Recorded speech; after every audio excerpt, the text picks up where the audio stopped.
Just 5 days after Diane Keaton's death, her two adopted children, Dexter and Duke, hurried to the lawyer's office to stake claims on the massive estate. Shortly after, Diane's two biological sisters also spoke up, demanding a share of the inheritance, making the situation tangled and tense. The urgency and aggressiveness raised many questions.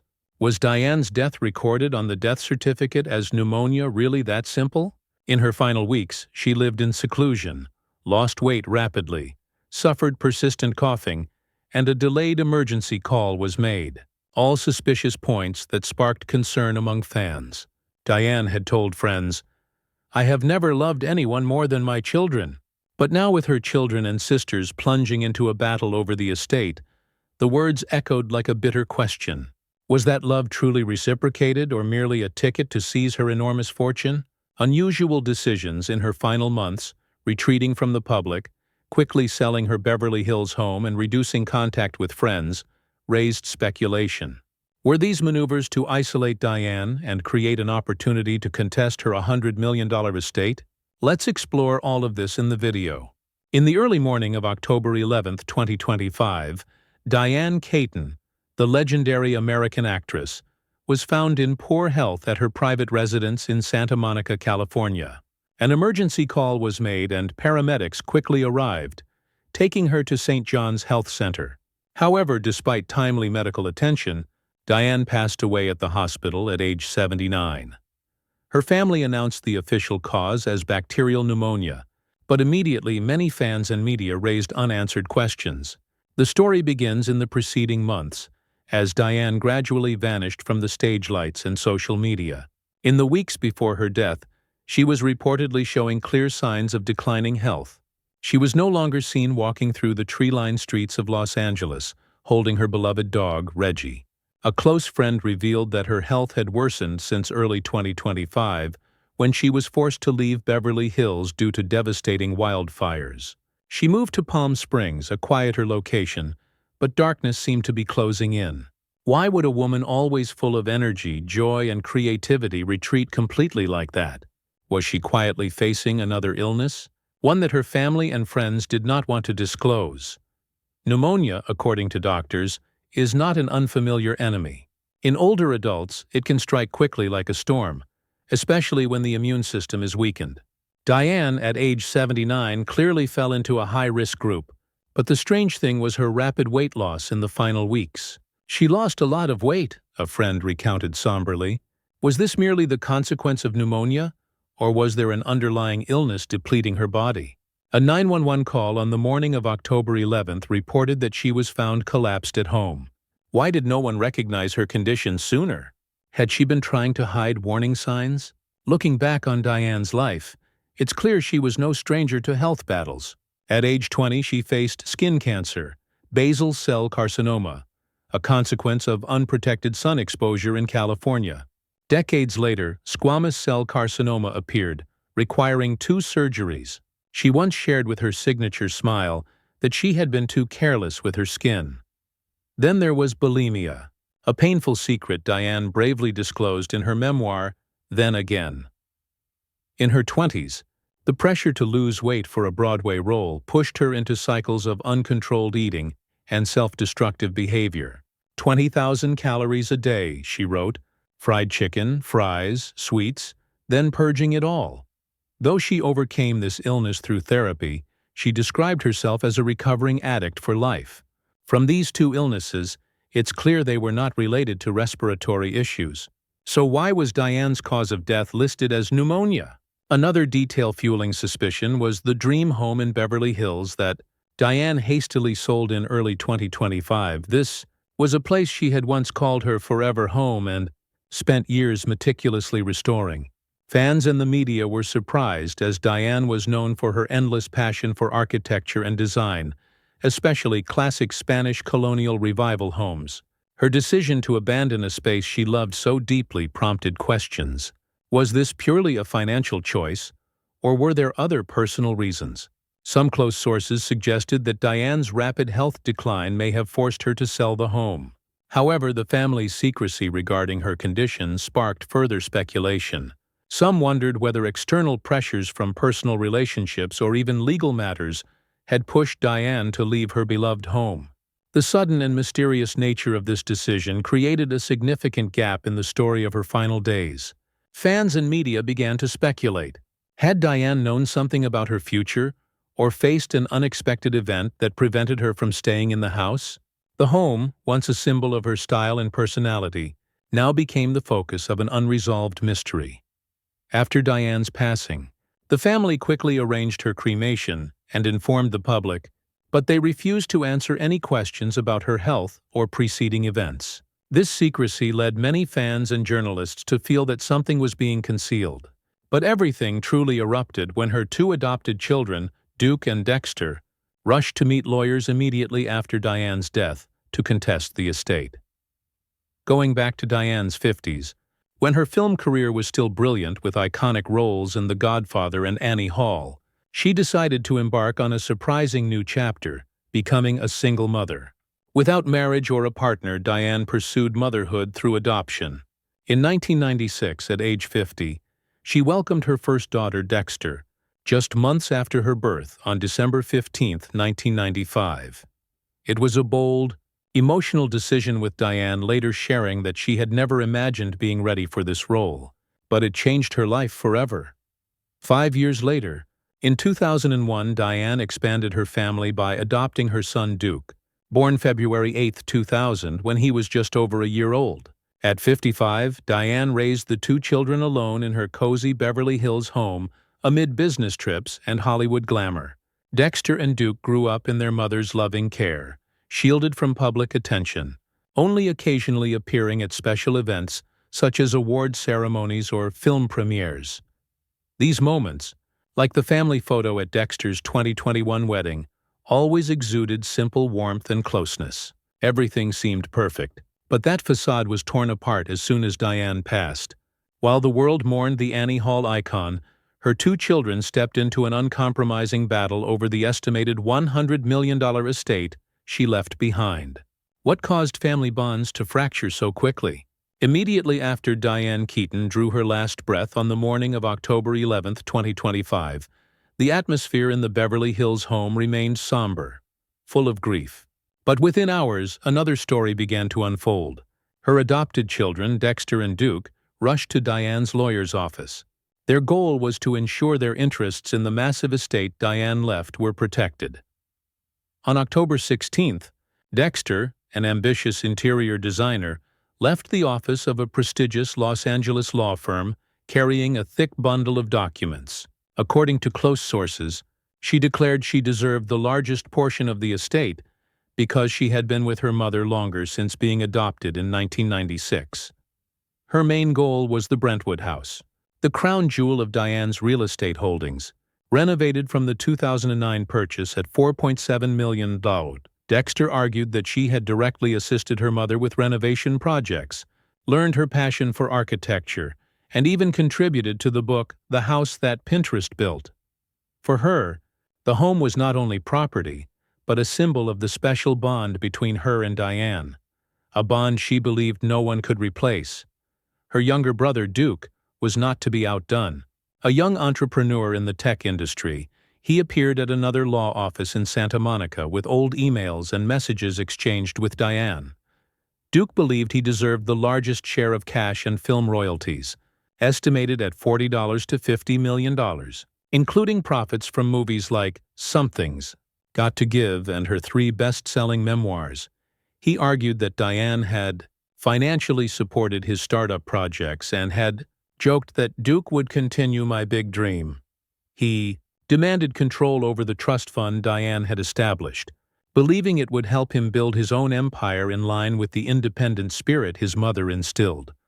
Although chosen by Diane for love, the bond between Dexter and Duke was fragile and now nearly broken. The source of discord, according to insiders, stemmed from the fact that both were adopted. Growing up in the shadow of a Hollywood star, Dexter, 5 years older than Duke, was often taken by Diane to events, sharing her passion for architecture, seeing herself as her mother's spiritual heir. Meanwhile, Duke, independent and business-driven, felt overshadowed as if Diane's love for him was less profound. A family friend revealed that the two rarely had intimate conversations, even during holidays at the Beverly Hills home.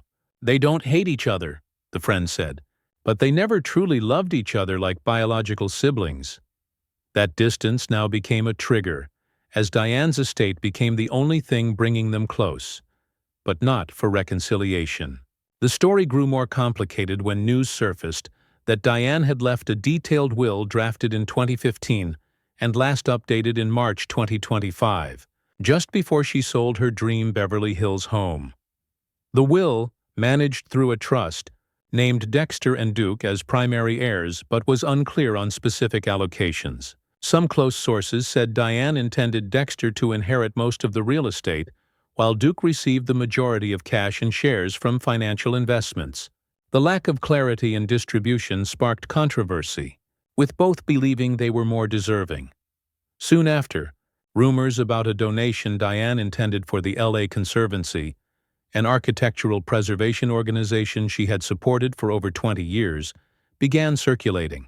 Dexter strongly opposed, arguing her mother wanted to keep the properties as family heritage, not sell or donate them. She criticized Duke for only caring about cash and not appreciating the cultural value of the homes Diane had devoted her life to restoring. Conversely, Duke said Dexter was trying to hoard all assets to protect Mom's artistic legacy, while he needed funds to continue his tech projects. Tensions peaked when Dexter hired a private lawyer to review the trust, suspecting Duke had attempted to persuade Diane to amend her will in her final months, when her health was declining. Meanwhile, Duke was accused of contacting Diane's real estate partners immediately after the funeral, seeking to revalue properties in Laguna Beach and Arizona, even though they had already been sold. Dexter called this action unethical, while Duke insisted he only wanted to ensure everything was transparent and that no assets were overlooked. Each day was tense, filled with meetings, emails, and heated calls between Dexter and Duke. A close source revealed that the two had even nearly exploded at the lawyer's office. When accusations and arguments reached personal limits, it didn't stop there. If only the two adopted children were involved, dividing the estate might have been easier. But even Diane's biological sisters began to speak up. Just a few days after the funeral, Dory Hall, the youngest sister, around 75, appeared with an unexpected claim. A lesser-known actress but always close to her sister, Dory asserted that Diane had promised to leave a portion of her estate to support her in her final years. She contacted a Los Angeles lawyer requesting to review the 2015 will, amended in March 2025, suspecting Diane may have allocated something for her sisters that Dexter and Duke overlooked. Shortly after, Robin Hall, the third sister, around 73 to 77, also joined the dispute. Living quietly in Southern California, Robin rarely appeared publicly, but this time she broke her silence. Through a tense call with Dexter, Robin demanded a share of royalties from Diane's books, especially Then Again and Brother and Sister, where both Dory and Robin were mentioned as family supporters.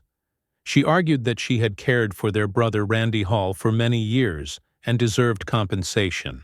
The battle became even more complicated when Dory and Robin began contacting Duke directly. At a meeting in Santa Monica, Dory bluntly demanded that Duke share a sum of cash, emphasizing that they were Diane's blood, not just adopted children. Duke, already tense with Dexter, felt cornered and argued that the trust clearly designated the two adopted children as the primary heirs, giving the sisters no legal rights. Dexter, meanwhile, was furious at Dory and Robin's interference. She accused the two aunts of jumping in only when they smelled money, emphasizing that Diane had chosen to raise her and Duke as the sole heirs. In an email to the lawyer, Dexter wrote that Dory and Robin had lived independent lives and contributed nothing significant to Diane's career or estate. She even suspected that Dory, once a member of the Actors' Equity Association, may have received financial support from Diane in the past, but now wanted more. Tensions escalated when Dory and Robin appeared together at a law office in Los Angeles, demanding full disclosure of the will. They questioned funds allocated to charities such as the LA Conservancy, animal shelters, and food banks the family had supported, to ensure their shares were not redirected. Robin even called Dexter directly, voice trembling but firm, requesting a family meeting to settle things like adults. Dexter refused, insisting that Mom chose us, not the aunts. Duke, though not close with Dexter, surprisingly sided with her in opposing Dory and Robin's demands. He hired an additional team of lawyers to protect his interests, arguing that Diane had established the trust to prioritize her two adopted children, not her biological siblings. However, this alignment was only temporary. Duke still wanted control of the majority of cash, while Dexter insisted on keeping the real estate and art collection. The tense hours in the lawyer's office felt endless. Lawyers repeatedly reminded everyone that everything had to be based on the official will. But disagreements only made the division of assets more complicated. And an insider revealed that arguments became so heated that on a few occasions Dory and Robin nearly grabbed each other to attack Duke but were restrained in time. The most heartbreaking fact was that Diane, who wrote in then again that Dexter and Duke were everything to her, likely never imagined her beloved children would turn on each other so quickly. She had tried to raise them with love, but the fact that both were adopted at different times with contrasting personalities and life goals seemed to sow seeds of estrangement. Diane's close friends, like Jane Fonda, declined to comment on the controversy, quietly expressing regret that Diane would be very sad to know her children were fighting like this. After her death, Diane left an enormous estate estimated at around $100 million. This figure is based on earnings from her over 50-year acting career, production, directing, writing, and especially her passion for real estate, which yielded higher returns than her acting salary. Diane Keaton's assets primarily consisted of high-end real estate, making up the largest portion of her portfolio, estimated at over $50–60 million from transactions and long-term holdings. She was renowned as a house flipper specializing in restoring historic properties in California, focusing on Spanish colonial revival, Mission revival, and mid-century modern styles. Notable assets included the main Brentwood, Los Angeles home, estimated at $20 to $30 million, a Laguna Beach property purchased in 2004 for $7.5 million, sold in 2006 for $12.75 million, a Pacific Palisades villa purchased in 2012 for $5.6 million, sold in 2016 for $6.9 million, and a Tucson, Arizona property sold in 2020 for $26 million. Additionally, she sold a Bel Air villa in 2005 for $16.5 million, a Spanish colonial home in Beverly Hills to producer Ryan Murphy in 2010 for $10 million, and another property to Madonna for $6.5 million. These deals were not only highly profitable, but also reflected her passion for architectural preservation, earning her recognition from Architectural Digest as the Queen of Hollywood House Restoration. Beyond real estate, Diane Keaton's remaining assets came from her entertainment career and diverse investments estimated at around $40 million. She earned millions from classic films like The Godfather, Annie Hall, Reds, Father of the Bride, Something's Got to Give, and The Family Stone, with an average salary of $5 to $10 million per major project. As a director and producer, she worked on music videos such as Belinda Carlisle's Heaven is a Place on Earth and television productions, generating additional steady income.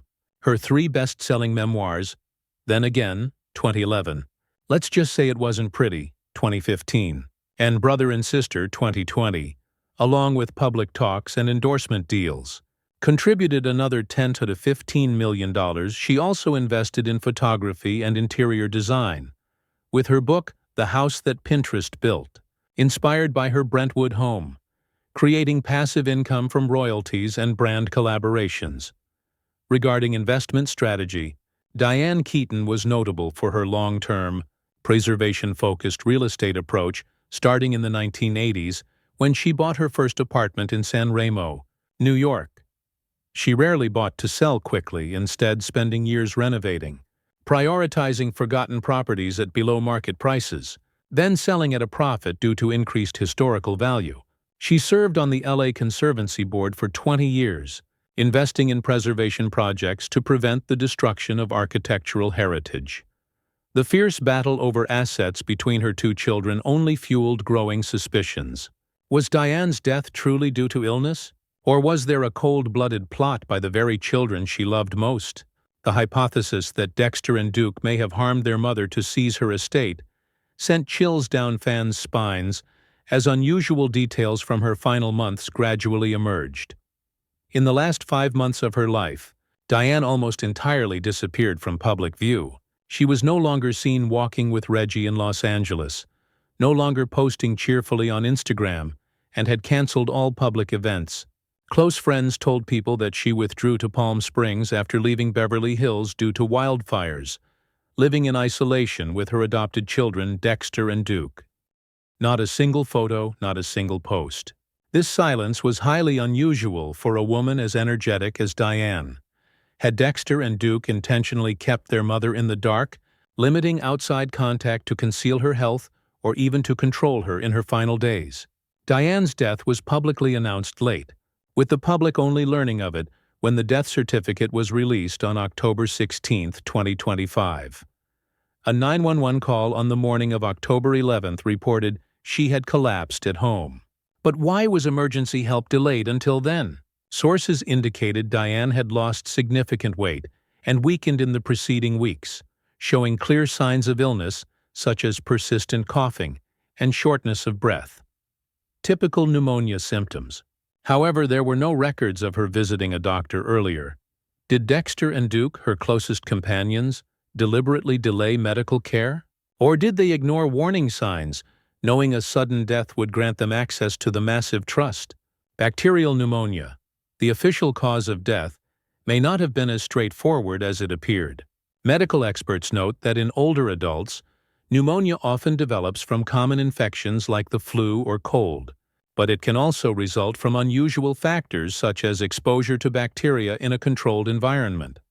A chilling hypothesis is that Dexter and Duke, living with their mother in her final months, may have deliberately kept her in unhealthy conditions, such as neglecting hygiene or insufficient nutrition, weakening her body, and making infection more likely. A friend of Diane recalled that she had lost a lot of weight before passing, suggesting she may not have been properly cared for. Moreover, the posthumous explosion of the estate battle fueled further suspicion. An insider revealed that Dexter and Duke rarely got along, yet both were fully aware of their mother's assets. Diane's unexpected sale of her dream, Beverly Hills home in early 2025 while her health was declining, may have been due to pressure from her children to convert assets into cash for easier division. Another notable detail is Diane's mental health in her final months. She had struggled with bulimia and always considered herself a recovering addict for life. Could Dexter and Duke have exploited her psychological vulnerability, especially as she aged, to manipulate financial decisions? Some sources noted that Diane became withdrawn, communicated less with friends, and depended heavily on the two children. If they intentionally allowed her to weaken by withholding medicine, nutrition, or even applying psychological pressure, pneumonia may have served only as a final pretext, masking a long-term plan to ensure she passed before changing the trust. The biggest question remains motivation. Dexter and Duke, though loved and raised by Diane, grew up in the shadow of a Hollywood star. As adopted children, they may have felt pressure to prove themselves worthy of her legacy, both emotionally and financially. Dexter, passionate about interior design, wanted to keep the Brentwood house as a symbol of her bond, while Duke, a tech entrepreneur, needed cash to pursue ambitions. Could they have gone so far as to harm their mother to achieve their goals? There is no direct evidence, but the urgency of their estate struggle, Diane's isolation, and the delayed emergency call are all suspicious pieces. Fans immediately gathered on Reddit, Twitter, and numerous social forums, sharing chilling theories. Many believe the actress's death was not simply pneumonia, but involved her two adopted children, Dexter and Duke. The theory is so plausible that anyone hearing it shivers. In her final months, Diane Keaton lived in seclusion at her Palm Springs villa, withdrawing from public events and almost exclusively interacting with her adopted children. Dexter and Duke, both meticulously planning for months, leveraging Diane's trust and love. Dexter, passionate about interior design and attached to the Brentwood home, often cared for her under the guise of concern, while Duke, ambitious in business, regularly provided financial and investment advice, gaining Diane's trust. They began by controlling Diane's living environment. Meals were poorly prepared, lacking nutrition, while medications and health care were mismanaged. Diane grew weaker, lost weight rapidly, and fatigued easily, yet still believed her children were taking proper care of her. Dexter and Duke maintained an appearance of concern, but every action was calculated to slow her life and weaken her body. Gradually, they isolated Diane from friends and longtime colleagues. Her social life nearly vanished. Walks with Reggie, calls, and social media posts were restricted. The adopted children frequently reminded Diane of her frailty, that she needed to rest at home and avoid outsiders, making her entirely dependent on them. By September 2025, as Diane began showing clear signs of illness, persistent cough, shortness of breath, severe weight loss, Dexter and Duke maintained the plan. They did not call a doctor in time, merely monitored her condition carefully enough to ensure events unfolded according to their predetermined schedule. Whenever Diane complained of fatigue, Dexter offered false reassurances, while Duke handled documents and assets, ensuring all wills and trusts remained under their control. On October 11, 2025, Diane suddenly suffered severe decline. The adopted children executed the final step in the plan. A 911 call was made too late, when her body was nearly immobile. By the time paramedics arrived, it was too late. The death certificate listed bacterial pneumonia as the cause, but in reality, it was the result of prolonged debilitation and a carefully controlled living environment orchestrated by Dexter and Duke. Immediately after her death, they plunged into a legal battle to claim Diane's massive estate. Their coordinated actions ensured everything proceeded smoothly. Assets were controlled, power centralized, and other family members, including Dory and Robin, were excluded from all decisions. Diane's biological sisters tried to claim rights from the trust, but Dexter and Duke flatly refused, protecting the estate and financial control. They had prepared in advance, knowing every necessary step to secure their share and remove obstacles from the family. Everything unfolded like a meticulously planned family crime. While fans still believe Diane Keaton passed due to illness, the reality, as speculated, is that every detail had been controlled by Dexter and Duke to ensure the ultimate goal. All assets fell into their hands. When it was over, Diane departed in silence, leaving a massive legacy to her two adopted children, as they had dreamed. The story became a perfect crime. No legal evidence, no clear trace. Yet everything occurred precisely as planned. Isolating Diane, weakening her body, controlling assets, and removing obstacles. If the hypothesis that Dexter and Duke caused Diane Keaton's death is true, the story is profoundly tragic. Diane, who chose to become a mother at 50, had devoted her heart and soul to her adopted children. She adopted her daughter Dexter in 1996 and son Duke in 2001. Not only providing them a home, but also ensuring the best conditions for a normal life away from the Hollywood spotlight. The love Diane gave to Dexter and Duke was deep and sincere. She once said that motherhood was the humblest experience that completely changed her, and she always tried to give her children a relatively normal life, avoiding unnecessary attention. If the painful theories on Reddit and social media are true, being betrayed by the very people she loved most to seize her estate would be a shocking blow, chilling fans and everyone who admired Diane. The posthumous battle for Diane. Keaton's estate remains a public focal point. Dexter and Duke, the two adopted children, plunged into tense negotiations with lawyers, fighting for ownership from valuable real estate to cash, investment shares, and book royalties. Meanwhile, Dory and Robin, Diane's biological sisters, also entered the fray, demanding rights and compensation for years of family care and accompanying Diane throughout her life. Each believed they deserved the most, and every meeting and call made the family picture more complicated and tense. With sharp conflicts and questions surrounding Diane's will, the question many still ask remains unresolved. Who will ultimately inherit the actress's estate?